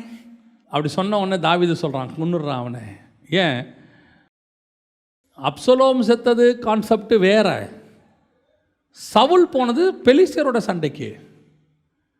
சவுலுக்கும் எனக்கும் சண்டை இல்லை, சவுலுக்கும் பெலிஸ்தியனுக்கும் சண்டை. நாங்கள் எங்களுக்குள்ள 1000 அடிச்சுப்போம்.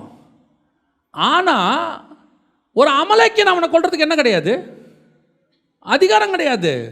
ஒரு விருத்த சேதனம் இல்லாதவன் எப்படி எங்கள் ராஜா மேலே கை வைப்ப? நீ ராஜா என்ன அடிக்க தேர்றாரு, நான் ராஜாவுக்கிட்ட தப்பிச்சு ஓடுறேன், எனக்கும் ராஜாவுக்கு நடுவில் 1000 பிரச்சனை இருக்கட்டும்.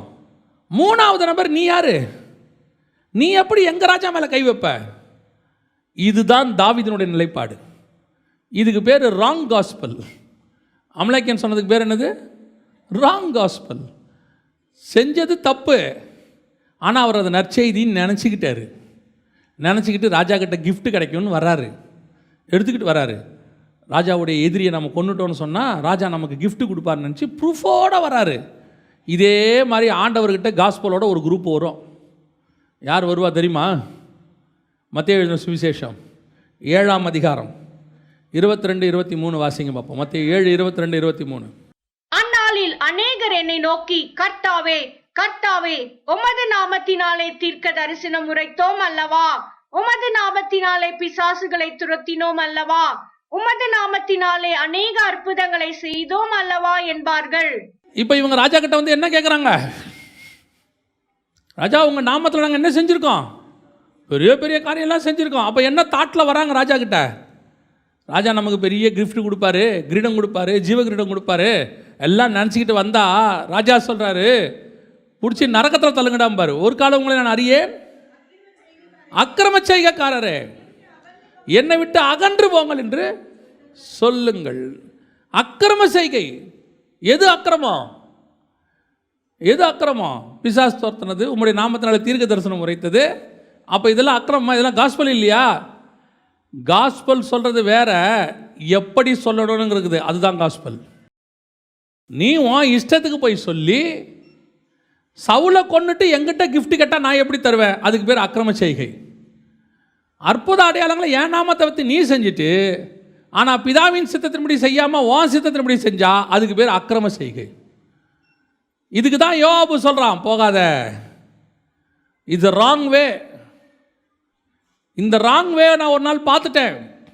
இவன் தாவீது ரொம்ப சென்சிட்டிவான ஆள், நம்ம நினைக்கிற மாதிரிலாம் இல்லை. அவன் கரெக்டாக நியாயம் தீர்ப்பான். அவன் செஞ்சு, ஏன்னா சவுலை கொன்னதுக்கே அவன் இப்படி பண்ணான்னா, இப்போ பையனை கொண்டு இருக்கிறோம். யோவாபு தாவீதை வேற மாதிரி நினச்சிட்டார். இன்னைக்கு அப்படி தான் ராங் காஸ்பல் ஒரு பக்கம் போயிட்டு இருக்குது.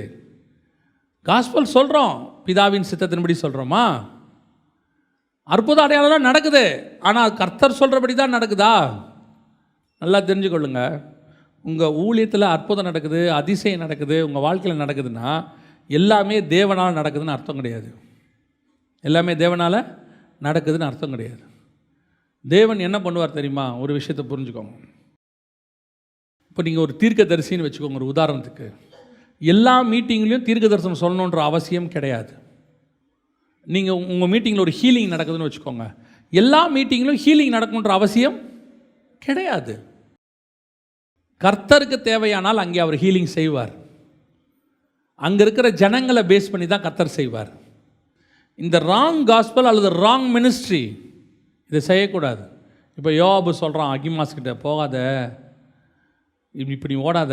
தாவீது எப்படி ரொம்ப சென்சிட்டிவான ஆள், பார்த்து தான் செய்வான்.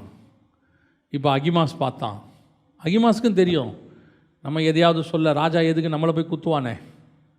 என்னப்பா பையன் எப்படி இருக்கான்? தெரியாது ராஜா, நமக்கு அதெல்லாம் தெரியாது. கூஷ் இருக்கான்ல, அவன் அதை பற்றி கவலையே படலை. இல்லைப்பா, சவுல் செத்ததுக்கே கொண்டுட்டான், இப்போது அப்சலோம் செத்துட்டான்னு சொன்னால் என்ன பண்ணுவான் ராஜா? கொல்லட்டும், சாவடிக்கிட்டோம். நான் வந்தது உள்ளதை உள்ளபடி சொல்கிறதுக்காக வந்தேன். நான் சவுலுக்கும் அமலேக்கியனுக்கும் நடந்தது வேற. இங்கே நான் சாவடிக்கல எவனையும், நான் போய் அறிவிக்கிறதுக்காக மட்டும்தான் வந்தேன். அறிவிக்க சொன்னதை நான் அறிவிப்பேன். அதில் கூட்டவோ குறைக்கவோ எனக்கு அதிகாரம் இல்லை. இல்லைங்க, அதனால் உங்களுக்கு பாதிப்பு வந்தாலும் வரும். சவுல் விஷயத்தில் தாவீது கோபமாக கொண்டு இருக்கிறாரு. ஒருவேளை உங்களை விஷயத்தில் இந்த காஸ்பலை போய் சொன்னீங்கன்னா உங்களுக்கு பிரச்சனை வரும். வரட்டும், கொன்னாலும் கொண்டுவார், கொல்லட்டும். நான் உள்ளதை உள்ளபடி சொன்னேன். நான் என் மேலே எந்த தப்பும் இல்லை. நான் சொல்ல வேண்டியதை கரெக்டாக சொன்னேன். இதுதான் கர்த்தர் உங்களுக்கும் எனக்கும் வச்சது. உங்களுக்கு என்ன சொன்னாரோ அதை அப்படியே செய்யுங்க. உங்களுக்கு என்ன செய்ய சொன்னாரோ அதை செய்யுங்க. அதில் உங்களுடைய சுய ஞானத்தை கலக்காதீங்க, உங்கள் அறிவை கலக்காதீங்க. அதோடு சேர்ந்து இப்படி பண்ணால் அது நல்லா நடக்கும், இப்படி செஞ்சால் கரெக்டாக இருக்கும், இந்த மாதிரி போனால் அவங்கள ரீச் பண்ணிடலாம். கொரிந்தியருக்கு எழுதும்போது 1 கொரிந்தியர் 2:1, சகோதரரே, நான் உங்களிடத்தில் வந்தபோது, அப்போது ரொம்ப தெளிவாக சொல்கிறார் பாருங்களேன். எங்கேருந்து வராருன்னா அத்தனை பட்டணத்துலேருந்து வராரு. அத்தனை பட்டணத்தில் போயிட்டு பயங்கர ஞானம், சுய வசனிப்பு எல்லாம் பேசிட்டார். ஆனால் அங்கே யாரும் ஏற்றுக்கொள்ளலை. அங்கே வசனம் சொல்லுது, அத்தனை பட்டணத்தில் அவங்க என்ன செஞ்சிட்டாங்களாம், இன்னொரு நாள் பார்ப்போம் என்று சொல்லி அவனை அனுப்பிவிட்டார்கள்னு இருக்கு. 17:32, மரித்தோரின் உயிர்த்தெழுதலை குறித்து அவர்கள் கேட்டபோது சிலர் இகழ்ந்தார்கள், சிலர் நீ சொல்லுகிறதை இன்னொரு வேளை கேட்போம் என்றார்கள். மினிஸ்ட்ரி ஃபெயிலியர் ஆயிடுச்சு. இப்போ பவுல் எழுதுறாரு 1 கொரிந்தியர்ல 2ஆம் அதிகாரத்தில் 1வது வசனத்தில், சகோதரரே, நான் உங்களிடத்தில் வந்தபோது தேவனை பற்ற சாட்சியை சிறந்த வசனைப்போடாவது ஞானத்தோடாவது அறிவிக்கிறவனாய் வரவில்லை. தெளிவாக எழுதிட்டார் பாருங்க. புரியுதா? அதுக்கு முந்தின அதிகாரம் ஃபுல்லாக ஞானத்தை பற்றி பேசுகிறாரு. ஞானிகளை வெட்கப்படுத்தும்படி தேவன் உலகத்தில் பைத்தியமானவைகளை தெரிந்து கொண்டார். அதோட காரணம் என்ன அப்படின்னு கேட்டிங்கன்னா, போன இதில் அவர் ஞானத்தை பற்றி ரொம்ப ஞானமாக பிரசங்கம் பண்ணி பார்க்குறாரு. அப்படியே ஏற்ற இறக்கத்தோட கூடி குறைச்சி அப்படியே மறைச்சி இப்படி சொன்னால் காஸ்பல் ரீச் ஆகும், இவங்களுக்கு இப்படி தான் சொல்லணும். ஒன்று மட்டும் நல்லா தெரிஞ்சுக்கொள்ளுங்க, ஆண்டவர் உங்களுக்கு என்ன சொல்கிறாரோ அதை சொல்லிட்டு போயிட்டே இருங்க. நமக்கு இந்த முன்னாடி இருக்கிற ஆளை பார்த்த உடனே பிரசங்கம் அப்படியே கொஞ்சம் கொஞ்சமாக மாறும். இவருக்கு இப்படி சொன்னால், இவருக்கு இந்த மாதிரி சொன்னால் கொஞ்சம் எடுபடும், இவருக்கு இந்த மாதிரி சொன்னால் கொஞ்சம் மாறும், இவர் அக்செப்ட் பண்ணிப்பார், இந்த ஜனங்களுக்கு இப்படித்தான் நம்ம காஸ்பல் கொண்டு போகணும், ஜோக்கு சொன்னால் தான் அவங்க என்ன செய்வாங்க, ஏற்றுக்கொள்வாங்க. நம்மளே என்ன பண்ணுவோம், இப்போ நம்ம என்ன நினச்சிக்கிட்டோம், அன்றியும் சகோதரரே அப்படின்னு கொஞ்சம் ஆழமாக பேசினா அவனுக்கு புரியாதுன்னு. நீங்கள் பேசுங்க, புரிய வைக்கிறது நீங்கள் இல்லை, அவனுக்குள்ளே இருக்கிற ஆவியானவர். அவங்ககிட்ட அவர் கொண்டு போயிடுவார். எப்பவுமே சரி, இந்த முன்னாடி இருக்கிற ஆளை பார்க்கக்கூடாது, ராஜாவை பார்க்கக்கூடாது. நிற்கிறது ராஜாவா யோவாபா அதை பற்றிலாம் எங்களுக்கு கவலை கிடையாது. This is the gospel. நாங்கள் உள்ளதை உள்ளபடி பேசுவோம், அவ்வளோதான். கூட்டவும் மாட்டோம், குறைக்கவும் மாட்டோம். அதைத்தான் பவுல் தெளிவாக எழுதுகிற கொரிந்தியருக்கு, சிலுவையில் அறையப்பட்ட அவரையே அன்றி வேற ஒன்றையும் உங்களுக்குள்ளே அறியாது இருக்க நான் ஏன் தீர்மானம். நான் கமாலியல்கிட்ட படித்தது என்கிட்ட இருக்குது, கமாலியல்கிட்டலாம் கரைச்சி குடிச்சிருக்கிறேன். சபையின் மூப்பர்கள் எழுதி கொடுத்த நிருபங்கள் என் கையில் இருக்குது. 10ஆவதுக்கு நியாயப்பிரமாணத்தையும் படிச்சிருக்கிறேன். இவ்வளவும் என்கிட்ட இருக்குது. ஆனால் எதையுமே உங்களுக்கு சொல்ல நான் ரெடியாக இல்லை. அப்புறம் என்ன தான் சொல்லுவீங்க, சிலுவையில் அறையப்பட்ட இயேசுவை அன்றி வேறு ஒன்றையும் நான் உங்களுக்கு சொல்ல மனம் வேறு இல்லை. குமாரன் சிலுவையிலே பலியானார், அவ்வளோதான். இல்லைங்க, இயேசு செத்துட்டார்னு சொன்னால் எப்படிங்க, உனக்கேடா அந்த கவலை, உனக்கே அந்த கவலை. You preach gospel. இயேசு பைபிளில் என்ன சொல்லியிருக்காரோ அதை சொல்லிட்டு போயிட்டே இருங்க. அது புரியறது புரியாதது அவங்ககிட்ட இருக்கு. நமக்கு ஆண்டவர் கொடுத்துருக்கிற ஓட்டம் கூஷியோடைய ஓட்டம். ஓடணும், வேக வேகமாக ஓடணும். கரடு முரடான பாதை தான் கர்த்தர் நியமிச்சிருக்கிறார். அதில் எந்த மாற்று கருத்துமே இல்லை. கரடு முரடான பாதை தான் கர்த்தர் நியமிச்சிருக்கிறார். ஆனால் ஓடுகிற ஓட்டத்தை, இப்போது அகிமாஸ் ஓடுறான்ட்டு கூஷி என்ன செய்யக்கூடாது, அகிமாஸை விட வேகமாக நான் என்ன செய்வேன், ஓடுவேன். பின்னாடி வந்து அகிமாஸ் முன்னாடி ஓடிக்கிட்டு இருக்கிறான், முன்னாடி ஓட ஆரம்பித்தேன், நான் இன்னும் ஓடிக்கிட்டே இருக்கிறேன், நான் இன்னும் வேகமாக. ஆண்டவர் சொல்லு, வேணாம் வேணாம், அகிமாஸ் ஓடட்டும், சமனான பூமியின் வழியாக ஓடட்டும், அவன் ஓடட்டும். அவன் ஓடுற ஓட்டம் எப்படி முடியும்னு யாருக்கு தெரியும். ஒரு நாள் ராஜா கிட்ட போய் எங்கே நிற்பான் தெரியுமா, ஓரமாக நிற்பான். நீ போ, நீ தான் இருதயத்தை உடைக்கிறவன், நீ தான் இருதயத்தில் குத்தப்பட்டவனாய் பிரசங்கம் பண்ணுகிற கூடியவன். உன்னுடைய பிரசங்கம்தான் ராஜாவின் இருதயத்தை உடைக்கும். இந்த இடத்துல நீங்கள் பாருங்கள், தாவீது பார்க்கறதுக்கு அகிமாஸ் சொன்ன உடனே தாவீதோட இருதயத்துக்கு ஒன்றுமே ஆகலை. ஓ ஓகே ரைட் ஃபைன், நின்றுக்குப்பா ஓரமா. இப்போ இவன் போய் சொல்கிறான், யார், கூஷி. சொன்ன உடனே தாவீது என்ன பண்ணிட்டாரு, பயங்கரமாக அழுக, பயங்கரமாக அழுது கண்ணீர் விட்டு. இப்போ தாவீது பண்ணது சரியா? அடுத்த கேள்வி, தாவீது பண்ணது சரியா அப்படின்னு கேட்டிங்கன்னா, 19ஆம் அதிகாரத்தில் யோவாபு சொல்கிறான், பேசினவன் என்ன சொல்கிறான் 7ஆம் வசனத்தில், இப்பொழுதும் எழுந்திருந்து வெளியே வந்து உம்முடைய ஊழியக்காரருடைய அன்பாய் பேசும். நீர் வெளியே வராதிருந்தால் இன்று இரவு ஒருவரும் உம்மோடு கூட தங்கியிருப்பதில் என்ற கர்த்தர் மேல் ஆணையிடுகிறேன். அப்பொழுது உம்முடைய சிறு வயது முதல் இதுவரைக்கும் உமக்கு நேரிட்ட எல்லா தீங்கை பார்க்கிலும் அது உமக்கு அதிகமாய் தீமையாக இருக்கும் என்றான். அப்பொழுது ராஜா எழுந்து வந்து ஒலிவ வாசலில் உட்கார்ந்தான். சொன்ன விஷயம் கொஞ்சம் ஹார்டு, ராஜா இருதயத்தை உடைச்சிச்சு, அதுதான் உண்மை. ராஜா அழுறாருன்றதுக்காக சொல்லாமல் இருக்க முடியாது, இல்லை சொல்லித்தான் ஆகணும். ராஜா கொஞ்சம் உடையிறாருன்றதுக்காக நான் என்ன செய்ய முடியாது, காஸ்பலை மறைக்க முடியாது. எதுக்குங்க இவர் இப்படி உலக அழியுது, இப்படி பண்ணுறோம், அதுக்கப்புறம் வரப்போகுது பூமி அதிர்ச்சி, வரப்போகுது வியாதி, வரப்போகுது யுத்தம், வரப்போகுது, கேட்கறதுக்கே கஷ்டமாக இருக்குது. ஏன் இப்படி சொன்னோம், உனக்கு கேட்க கஷ்டமாக இருக்குன்னு ஏன் காஸ்பலை மாற்ற முடியாதுல்ல? ஏன் நான் உன்னை பிரியப்படுத்துறதுக்கு பிரசங்கம் பண்ண முடியாதுல்ல? உன்னை பிரியப்படுத்த பிரசங்கம் பண்ணால் கர்த்தருக்கு ஊழியக்காரன் அல்லவே. நான் சொல்ல வேண்டியதை சொல்லிட்டு இருக்கேன். நீ அழுவுற பயப்புற, அது உன் இஷ்டம். கலங்காதபடிக்கு எச்சரிக்கையாக இருங்கள்னு கர்த்தர் சொல்லிட்டாரு. நீ கலங்கினா அதுக்கு நான் பொறுப்பு இல்லை. இதுதான் காஸ்பல், இதுதான் சொல்ல சொன்னார். சொல்லியாச்சு. அதுக்கப்புறம் ஆயத்தப்பட்டு வந்து உட்கார வேண்டியது உன் வேலை. ஒளிமுக வாசல்ல நீ உள்ளே போய் பயந்து பதுங்கிக்கிட்டீங்கன்னா அதுக்கு ஒன்றும் பண்ண முடியாது. யோவாப் சொல்கிறார், வெளியே வா முதல்ல. அவன் சொன்னதில் ஒன்றும் தப்பு கிடையாது. அகிமாஸ் சொன்னாலும் சொல்லாவிட்டாலும் ஒரு நாள் அப்சலோம் செத்தது தாவீதுக்கு தெரியுமா தெரியாதா? ஒரு நாள் தெரியத்தான் போகுது. அகிமாஸ் சொன்னது என்னன்னு ஒரு 1/2 மணி நேரம் கழிச்சு தெரிய போகுது, இல்லை ஒரு நாள் கழிச்சு தெரிய போகுது. அப்சலோம் செத்தது காலம் ஃபுல்லாக தாவீதுக்கு தெரியாமையே போயிடுமா? யாராவது ஒருத்தர் கண்டிப்பாக என்ன செய்யணும்? சொல்லித்தான் ஆகணும். அது கூஷி சொல்லிட்டான், அவ்வளோதான், அவ்வளோதான். இவன் காஸ்பலை மறைச்சவன், இவன் காஸ்பலை சொன்னவன். அவன் சொல்கிறதுனால கொஞ்சம் இருதயத்தில் குத்தப்படும், சில நேரத்தில் அழுக வரும், சில நேரத்தில் உடையும். ஆனால் சொல்ல வேண்டிய சுவிசேஷத்தை சொல்லித்தான் ஆகணும். யாருக்காகவும் அதை மறைக்க கூடாது.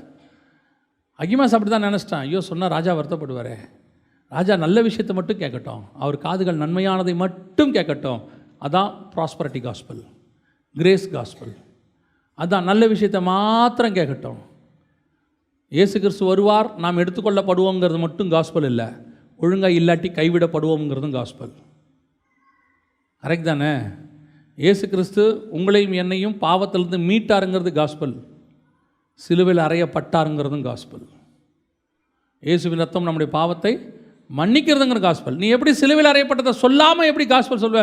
ஐயோ அது ஒரு கொடூரமான சம்பவங்க, கையில் அடித்தாங்க, காலில் அடித்தாங்க, ஒன்றுக்கு ஒரு சரீரத்தில் போட்டு பிச்சு எடுத்தாங்க, தலையில் முள்கிடம் வச்சாங்க. ஏங்க இவ்வளோ ஹார்டாக சொல்லணும்? அதுக்கு பேசாமல் இயேசு உங்களை ரட்சிக்கிறார் சொல்லிட்டு போகலாமே. போ, ஒன்றும் பிரச்சனை இல்லை. நீங்கள் சிலுவையில் இருந்து கொன்று போட்ட இயேசுவை பிதாவாகிய தேவன் உயிரோடு கூட எழுப்பினார், அதற்கு நாங்கள் சாட்சிகளாக இருக்கிறோன்னு சொன்ன பிறகு தான் 3000 பேர் ரட்சிக்கப்பட்டான். ஸோ காஸ்பலில் கூட்டவோ குறைக்கவோ மனுஷனுக்காக மாற்றவோ நம்மளதில்லை. கூட இருக்கிறவன் எப்படி வேணால் ஓடட்டும். அகிமாஸ் ஓடட்டும், அவன் நம்மளை முந்தி ஓட ட்ரை பண்ணுவான், ஓடட்டும். நமக்கு முன்னாடி போய் எல்லாத்தையும் செய்யணும்னு நினைப்பான், செய்யட்டும். அவன் சமனான பூமியின் வழியாக ஓடுவான், ஓடட்டும். நமக்கு கொஞ்சம் பாதை கரண்ட் முரடாக தான் இருக்கும், இருக்கட்டும். நம்ம பின்னாடி தான் போகிறோம், போகிட்டு போகிறோம். ஒருவேளை ராஜா நம்மளை கேட்டுட்டு குத்துனாலும் வாய்ப்பு இருக்குது, குத்தட்டும். நம்ம வேலை எங்கிட்ட சொன்னதை போய் சொல்கிறது என் வேலை, அவ்வளோதான். அல்லேலூயா. நான் ஒரே ஒரு காரணத்தை மட்டும் சொல்லிட்டு முடிக்கிறேன், கவனிங்க. இந்த வீட்டுக்கு முந்தியெல்லாம் இப்போவும் இருக்குது, குறைஞ்சிருச்சு. தந்தி எடுத்துன்னு வருவாங்க, தெரியுமா உங்களுக்கு? பார்த்துருக்கீங்களா தந்தி? இப்போலாம் தந்தி அடிக்கிறதுங்கிறதே 99% இல்லை, எல்லாம் வாட்ஸ்அப்லேயே அமுச்சு விட்டுறான். இந்த தந்திக்காரு 9 மணிக்கு மேலே வீட்டுக்கு வந்தாருன்னு வச்சுக்குங்க, அந்த அம்மா அழுதுரும் உள்ள. ஏன்னா 9 மணிக்கு மேலே வந்தால் அது என்ன நியூஸ் தான்? ஆமாம், சாவு நியூஸ் தான். இப்போது வந்திருக்கிற நியூஸ் என்னென்னு தந்திக்காருக்கு தெரியுமா தெரியாதா? தெரியுமா தெரியாதா? லெட்டர் கொண்டு வரக்க போஸ்ட்மேனுக்கு மட்டும்தான் உள்ளே என்ன இருக்குதுன்னு தெரியாது. தந்தி கொண்டு வரவருக்கு நல்லா தெரியும், அதில் மேலேயே தான் இருக்கும், ஒரே லைன் தான் இருக்கும். ஏன்னா அப்போலாம் ஒரு லெட்டருக்கும் காசு. அம்மா எக்ஸ்பைட், அவ்வளோதான், இவ்வளோதான் இருக்கும். எப்படி செத்தாங்கன்னா டைப் பண்ணவே முடியாது. டைப் பண்ணாங்கன்னா அப்போது 150 ரூபாய்க்கு போயிடும். அப்போல்லாம் வந்து 5 ரூபா 10 ரூபாய்க்கு தந்தி அடிக்கிற காலம். அப்போது அந்த தந்தி கொண்டு வரவனுக்கு நல்லா தெரியும் இது ஒரு சோகமான செய்தி.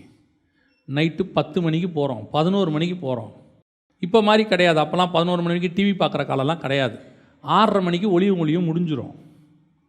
7 மணிக்கு வீட்டுடைய ஒளியும் முடிஞ்சிடும். லைட் ஆஃப் பண்ணிடுவாங்க, அவ்வளோதான். 7:30 மிட் நைட்டு கணக்கு தான் நமக்கு. 9 மணிக்கு மேலே 10 மணிக்கு தந்திக்கார் வரனாரு, அவருக்கு நல்லா தெரியும் இப்போ போய் எழுப்புகிறோம், அந்த வீட்டில் என்ன வரும்? கண்டிப்பாக என்ன வரும்? ஒரு ஓலை சத்தம் வரும், அழுவாங்க, இதயத்தில் அடிச்சுப்பாங்க. அதனால் இந்த தந்தியை ஒரு 3-4 நாள் கழித்து சொல்லுவோம். பாவம் நைட்டில் ஏன் எழுப்புவானே, நைட்டில் போய் ஏன் சொல்லுவானேன்னு சொல்லி அவர் சொல்லாமல் இருந்தால் கரெக்டாக சரியாக இருக்குமா? யோசித்து பாருங்கள். இதில் என்ன இருக்குன்றது எனக்கு முக்கியம் இல்லை, அதை போய் கொண்டு போய் சேர்க்க வேண்டியதுங்கிறது மட்டும்தான் என்னுடைய பொறுப்பு. நான் போய் சேர்த்துருவேன். அவன் அழுகுறான், அவன் கதறான்றதுக்காக நான் சொல்ல வேண்டிய நியூஸை என்ன பண்ண முடியாது? சொல்லாமல் இருக்க முடியாது. ஒருவேளை அவர் வருத்தப்படுவார். அதனால் என்ன செய்யலாம்? அம்மா எக்ஸ்பைர்டுன்னு இருக்குது, தந்தி அடித்தது அப்பா, இப்படி சொல்லுவோம். எப்படி சொல்லலாம்? உங்கள் அப்பா இன்னும் உயிரோடு இருக்கிறார். நான் சொன்னது புரியுது உங்களுக்கு? தந்தி வந்துருச்சு, தந்தி கொண்டு வந்தவர் பார்க்குறாரு, அம்மா எக்ஸ்பைர்ட். தந்தி அடித்தது யார்? அப்பா அடிச்சிருக்கிறாரு. இப்போ வந்து சொல்லும் போது எப்படி சொல்லணும் தெரியுமா? அம்மா செத்துட்டாங்கன்னு சொல்லக்கூடாது, இன்னும் உங்கள் அப்பா உயிரோடு இருக்கிறார். நற்செய்தி. என்ன நற்செய்தி? இன்னும் உங்கள் அப்பா உயிரோடு இருக்கிறார். அதுக்கே ஏன் நீ இந்த நியூஸை கொண்டாந்த? இல்லை, உங்கள் அப்பா உயிரோடு இருக்கிறார் தான். அப்புறம் அம்மா என்னானாங்க? அதை பார்க்கறதுக்குள்ளேயே எனக்கு கண்ணு மங்கலாகி போச்சு, என்னானே தெரில. கூஷ் வருவான் பின்னாடி, போஸ்ட் மாஸ்டர். இல்லை, சொல்ல வேண்டிய வேலையை நேராக சொல்கிறா. அப்போ தாண்டா அவங்க திருவள்ளூர் பஸ்ஸை பிடிச்சி நாளைக்கு காலையில் ஊருக்கு போய் சேர்றதுக்கு நேரம் சரியாக இருக்கும். உங்கள் அம்மா செத்துட்டாங்க. ஐயோ வாடா போகலாம், நீ வாடா, நீ போகலாம். இன்னும் அவங்க அழுதுனா இருக்காங்க. வாடா, நம்ம வேலை முடிஞ்சிருச்சு. அழுகுறான், அவன் கண்ணீரை துடைக்கிறான், அது கத்தர் பார்த்துக்கொள்வார். என் வேலை சொல்லுவது மட்டும். இன்றைக்கி ஒரு கூட்டம் இப்படி ஆயிடுச்சு. வேணாங்க, இதெல்லாம் சொல்ல வேணாங்க, இப்படிலாம் சொல்ல வேணாங்க, ராஜா வருத்தப்படுவாருங்க, ஜனங்க கவலைப்படுவாங்க, கஷ்டப்படுவாங்க, எதுக்கு பயமுறுத்தணும், ஏன் சொல்லணும்? சொல்லாத. அதனால் என்ன பண்ணலாம்? சவுல் மாதிரி செஞ்சுருங்க பேசாமல். நான் தான் கொன்று போட்டேன், உன்னை கொல்லுவாங்க. உன் வேலை உள்ளதை உள்ளபடி சொல்லுவது. அல்லேலூயா. உங்கள் அத்தனை பேருக்கும், நம்ம அத்தனை பேருக்கும் ஒரு ஓட்டத்தை கர்த்தர் நியமிச்சிருக்கிறார். நம்ம எல்லாருடைய கையிலையும் கர்த்தர் ஒரு நற்செய்தியை கொடுத்து வச்சிருக்கிறார். அது அகிமாஸ் மாதிரி ஓட போகிறோமா, இல்லை கூஷ் மாதிரி ஓட போகிறோமாங்கிறது தான் கேள்வி. நம்ம ஜெபம் பண்ண போகிறோம் தேவ சமூகத்தில். எந்திரிப்போமா எல்லாரும்? நமக்கு கொடுக்கப்பட்ட பொறுப்பை முடிச்சுட்டு நாம் தேவனை சந்திக்கிறதுக்கு அப்படி பரலோகத்துக்குள்ளே என்ட்ராகும் போது கர்த்தர் நம்மளை பார்த்து ஒரு வார்த்தை சொல்லணும். உண்மையும் உத்தமம் உள்ள ஊழியக்காரனே, என் பிதாவின் சித்தத்தை செய்வதற்கே நான் அந்த பூமியில் வந்தேன். இயேசு சொல்கிறார். அதை தாண்டி நான் வேற ஒன்றும் செய்ய மாட்டேன். நான் போய் ஒரு சமாரியா ஸ்திரீ கிட்ட அவளுடைய வாழ்க்கையை பற்றி பேசணும்னா நான் பேசுவேன். அதே நேரத்தில் ஏரோதை பார்த்து நரின்னு சொல்லணும்னா நான் சொல்லுவேன். அதே நேரத்தில் மார்த்தாள் மரியாள் வீட்டில் மரணம் வந்துச்சுன்னா நான் அழுவேன். எனக்கு என்ன பரலோகம் சொல்லிச்சோ அதை நான் செய்வேன். அதனால தான் இயேசுவை பார்த்து ஒரு வார்த்தை சொன்னாங்க, நீர் முகதாட்சண்யம் இல்லாதவர் என்றும் உள்ளதை உள்ளபடி சொல்லுகிறவர் என்றும் நாங்கள் அறிவோம். உங்களையும் என்னையும் பார்த்து உலகம் ஒரு வார்த்தை சொல்லணுங்க, அவர் சத்தியத்தை சத்தியமாய் பேசுவார். அவங்ககிட்ட எந்த கலப்படமும் இருக்காது. கர்த்தர் சொல்கிறத அவங்க பேசுவாங்க அப்படின்னு உங்களை பற்றி சாட்சி சொல்லணும். Don't father about anything, anybody. எதை குறித்தும் யாரை குறித்தும் கவலைப்படாதிருங்கள். இப்படி சொன்னால் இங்கே ஊழியம் பண்ண முடியாது, சில நேரத்தில் நீ அப்படிலாம் பேசினா உன்னை ஊழியத்துக்கு கூப்பிட மாட்டாங்க, இதோடு உன் கதவை அடைச்சிருவாங்க. அடைக்கட்டும், ஆனால் ஒரு தடவை கதவை திறந்தாலும் நான் சத்தியத்தை பேசிட்டு வந்துடுவேன். அதுக்கப்புறம் கூப்பிடாதது உங்கள் இஷ்டம். இயேசு தெளிவாக சொல்லிட்டாரு. அவன் ஏற்றுக்கொள்ளவில்லையா, தூசியை தட்டி விட்டுட்டு ஓடி போயிட்டாரு. ஆனால் திருப்பி அவன் இடத்துக்கு போகணும், அவன் கொடுக்குற ஆஃபரிங்கை வாங்கணுங்கிறதுக்காக அவனுக்காக நீ காம்ப்ரமைஸ் ஆகாத. யாருக்காகவும் காம்ப்ரமைஸ் ஆகாதீங்க. கர்த்தர் உங்களை மேலே எத்தனை பேர் மேலேயும் அந்த திட்டத்தை வச்சிருக்கிறார். அக்கா தங்கச்சி கோச்சிப்பாங்கன்னு காஸ்பல் சொல்லாமல் இருக்காதீங்க. ஒருவேளை நான் சொன்னால் அவங்க எங்கள் கூட பேசுறதை நிறுத்திடுவாங்க. பரவாயில்ல, ஒரு தடவை சொல்லுங்கள், நிறுத்தட்டும். ஒரு நாள் வரும், நீங்கள் சொன்னது சத்தியம் என்று அறிந்து கொண்ட பிறகு அவர்களே உங்களை தேடி வருவார்கள். அதனால் கூட்டி குறைச்சி அப்படியே இயேசு சிலுவை மரணத்தை சொல்லாமல் ஒருத்தர் சொன்னார், இயேசுங்கிற பேரை போடாமல் போஸ்ட் அடிங்க, நிறைய பேர் வருவாங்க. தேவையே கிடையாது. இயேசு பேர் வேணான்னு சொல்லி நிறைய பேர் வருவதை விட இயேசு பேரை சொல்லி வருகிறது கொஞ்சம் பேராக இருந்தாலும் அது வாசி. அவ்வளோதான். தேவன் இல்லாமல் நம்ம என்ன பண்ண போகிறோம்? இன்னைக்கு ஆண்டவர்கிட்ட ஒப்பு கொடுங்க. என் ஓட்டம் கூஷினுடைய ஓட்டத்தை போல இருக்கணும். ஆண்டவரே, நான் எந்த காஸ்பலையும் யாருக்காகவும் கூட்டவும் மாட்டேன், குறைக்கவும் மாட்டேன். நான் கரடு முரடான பாதை வழியாக தான் ஓடுவேன். சமனான பூமி எனக்கு தேவையில்லை. நான் ஃபஸ்ட்டா செகண்டான்றதுல எனக்கு கணக்கே கிடையாது. எனக்கு கொடுக்கப்பட்ட ஓட்டத்தில் கொடுக்கப்பட்ட ஸ்பீடில் நான் ஓடிக்கிட்டே இருப்பேன். எனக்கு முன்னாடி எந்த அகிமாஸ் ஓடுறான்றது எனக்கு அவசியமே கிடையாது. எனக்கு கொடுக்கப்பட்ட பொறுப்பு, அகிமாஸ் முன்னாடி ஓடிட்டான், அவன் சொல்லிட்டான், திருப்பி நான் போய் என்ன சொல்ல போகிறேன்னு கூஷ் நிற்கலை. அகிமா சொன்னது சொல்லட்டும், நான் சொல்கிறதையும் சொல்லிடுறேன். இவ்வளோ நாள் காஸ்பல் சொல்லியாச்சு, இதுக்கப்புறம் நான் என்ன புதுசாக சொல்ல போகிறேன்? நீங்கள் போய் சொல்லுங்கள். உங்கள் காஸ்பலில் ஆண்டவர் புதுசான ஒரு விஷயத்தை வச்சுருப்பார். அகிமாஸோடைய காஸ்பலில் இல்லாத ஒரு ஆச்சரியத்தை கர்த்தர் உங்களுக்கு வச்சுருப்பார். இன்றைக்கி தேவ சமூகத்தில் ஒப்பு கொடுப்போமா? என்னுடைய ஓட்டம் கூஷினுடைய ஓட்டத்தை போல இருக்கணும் ஆண்டவரே. நம்ம ஒப்பு கொடுத்து ஜெபம் பண்ணுவோமா? கரங்களை தேவனுக்கு நேராக உயர்த்தி. சர்வ வல்லமை உள்ள தகப்பனே, இந்த அருமையான காலை வேளைக்காக உமக்கு நன்றி அப்பா. எங்களுடைய ஓட்டம் நீர் நியமித்த ஓட்டத்தில் இருக்கட்டும் ஆண்டவரே. ஒரு நாளும் எங்கள் ஓட்டம் அடுத்தவங்களை பார்த்து ஓடாதபடிக்கு எங்களுடைய ஓட்டம் நியமித்த எங்களுக்கு என்ன கரட முரடலை வச்சிங்களோ அதிலேயே ஓடணும். மற்றவங்க சமனான பூமியில் ஓடுறாங்க, நாங்களும் ஓடுறதுக்கு ஆசைப்படக்கூடாது ஆண்டவரே. எங்களுக்கு நியமித்ததை நாங்கள் முடிவு பரியந்தம் ஓடி முடிக்க கிருபை பாராட்டுங்க. எங்ககிட்ட சொன்னதை உள்ளபடி சொல்ல எங்களுக்கு கிருபை பாராட்டுங்க. யாருக்கும் முகதாட்சணியம் பார்க்காம பேச எங்களுக்கு கிருபை தாங்க. அவங்க வாசலை அடைச்சாங்கன்னா எங்களுக்கு திறக்கிறவர் ஒருவர் இருக்கிறார் ஆண்டவரே. பொய்க்கு வாசல் அடைக்கப்படலாம், சத்தியத்துக்கு வாசல் அடைக்கப்படவே படாது என்று நாங்கள் அறிந்திருக்கிறோம். நீர் எங்களுக்கு அப்படி செய்ய போகிற தயவுக்காய் ஸ்தோத்திரம். விசேஷமாய் ஒவ்வொருத்தரும் சுவிசேஷ பாரத்தோடு வெளியே போகட்டும். வைராக்கியத்தினால் அல்ல, பொறாமையினால் அல்ல, கிறிஸ்துவின் மேல் உள்ள அன்பினாலே பிரசங்கிக்கிறவர்களாய் மாறட்டும் ஆண்டவர். ஒருத்தரும் பரலோகத்துக்கு வரும்போது அநேக ஆத்துமாக்களை கொண்டு வந்தவங்களா வரட்டும். கர்த்தர் நீர் அப்படி எடுத்து பயன்படுத்த வேண்டுமே நாங்கள் ஜெபிக்கிறோம். இந்த வார்த்தைகள் 100க்கு 100 பலன் கொடுக்கட்டும். எங்கள் ஆண்டவர் இயேசுவின் நாமத்தில் பிதாவே.